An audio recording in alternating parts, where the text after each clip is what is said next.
Ang bulag na babae ay nanalo lamang ng $30 milyon sa loterya. Ibinigay sa kanya ng kanyang asawa ang isang bitamina pill at pinilit siyang lunukan ito.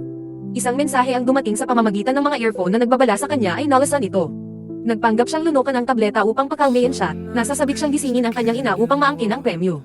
Nagmadali siya sa banyo at lumura ang tableta, nag-aalinlangan kung totoo ang hula. Nagpasya siyang tawagan ang kanyang matalik na kaibigan, ngunit ang ringtone ay nagmula sa aparador. Binuksan niya ito sa pamamagitan ng pagpindot at nadama ang katawan ng kanyang matalik na kaibigan at isang pamilyar na kwintas. Napagtanto niya na pinatay ng kanyang asawa ang kanyang matalik na kaibigan. Tumawag siya na hinihimok siya na umalis para sa sentro ng loterya. Kalmado niyang itinago ang katawan pabalik sa aparador, nalinis ang dugo at binuksan ang pintuan, na nagpapaliwanag na mayroon siyang tiyan. Bumaba sila at pinalayas. Naalala niya ang babala sa mensahe, na sinasabi na papatayin siya sa isang oras. Sa highway ay nagkunwari siyang nakakaramdam ng sakit at huminto sa isang lugar ng pahinga. Napansin niya na mayroong isang pulis sa likod ng istasyon ng serbisyo, pagkatapos ay kumilos na parang walang nangyari at bumalik sa kotse. Sinubukan ng kanyang asawa na kumuha ng tiket. Sumali ang kanyang ina upang kunin ito, ngunit hindi nila ito mahanap. Sinabi niya na iniwan niya ito sa lugar ng natitirang lugar. Lahat sila ay nagmaneho pabalik upang hanapin ito.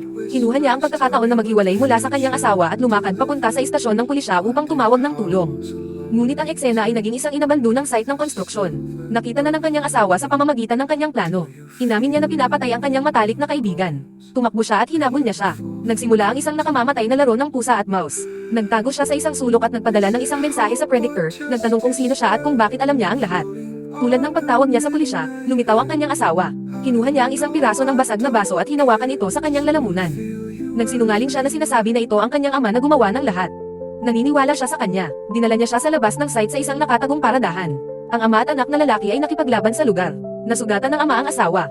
Lubhang pinagkakatiwalaan niya ang kanyang asawa at tumakbo palayo. Sa maulan na gabi siya ay natitised ngunit patuloy na tumatakbo.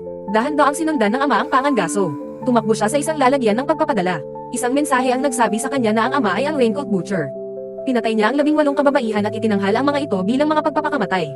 Narinig niya ang tunog ng raincoat na lumapit. Ang nakamamatay na hula ay natutupad. Natatakot siya na siya ang magiging ika-19 na biktima.